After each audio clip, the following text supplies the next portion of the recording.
Is Google Photos good for editing? I say yes. I love editing in Google Photos. You can take your photos with your smartphone and instantly make them look better with Google Photos editing tool right on your phone, or you can use the same tools on your tablet or computer. What you do is find that little edit button. It looks like the sliders for adjustments. And once you've touched that, then you're inside the editing and you have three choices: filters, adjustments, and crop and rotate. The apps button is only on the Android version. So I want to show you just a little bit. And in order to show you editing, I need to take a couple of pictures. Okay. Smile. Oh.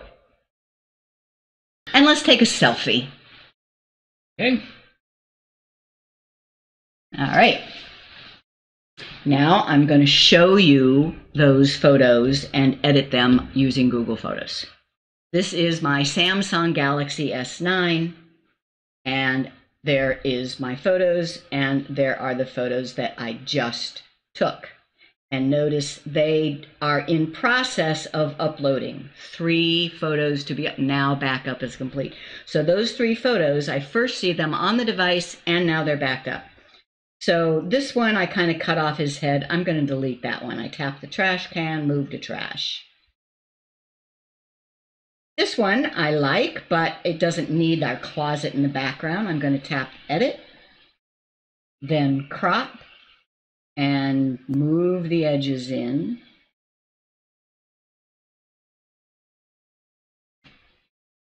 And done. And I think, and I always tap on auto. Watch his skin tone. When I tap on auto, it just brightens it up a little bit. And now I want a vignette. So I'm going to tap on this adjustments, and vignette is under light, and it's down at the bottom, vignette. There. Isn't that cool? Now I have to close up the light and I can tap save. Okay, next picture. The one of us as a selfie. I think I'll just do, you get into edit by tapping on that slider button. And I'll do an auto to brighten our faces up a little bit. And I think I'll do a vignette on this one too. Under light and vignette. Just drag it over a little bit. Close up the lighting and tap save. And that's all there is to it. I never accept a photo as I took it. I will always open it in Google Photos, at least do an auto. If not, there's a bunch more. But now what I want to show you a couple more, and to illustrate the cross-platform capabilities of Google Photos, I'm going to grab my iPad. So on my iPad, if I open up Google Photos, I am seeing the exact same photos that I saw on my Samsung because they're in the cloud. And here is the one of Jim. Notice the vignette around it. And same with our selfie. So that's what cross-platform means. But I want to show you a couple other edit samples. And for that, I have some edit samples.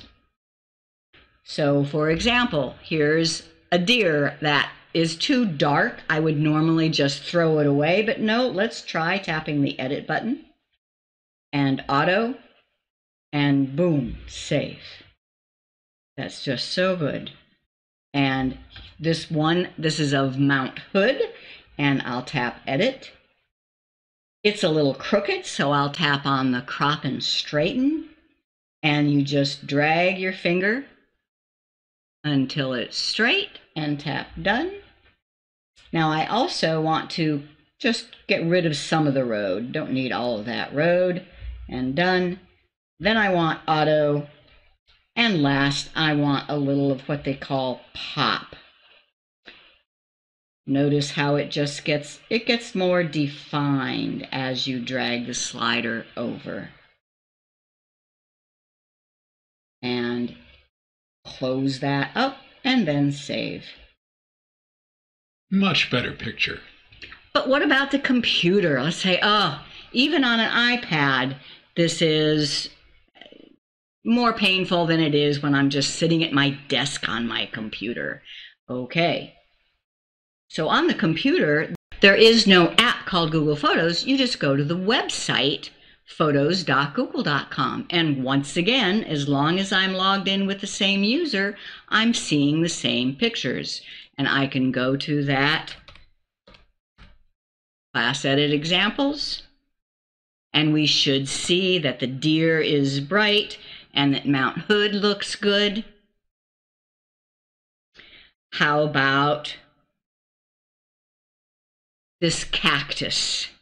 If I just tap on the edit button and then auto, it should get rid of that orangey color. That looks better. So that gives you the idea about editing. Do not discount Google Photos for editing. And there's lots more. We've just given you a tiny taste here. And using Snapseed, another free photo editor from Google, gives you even more options.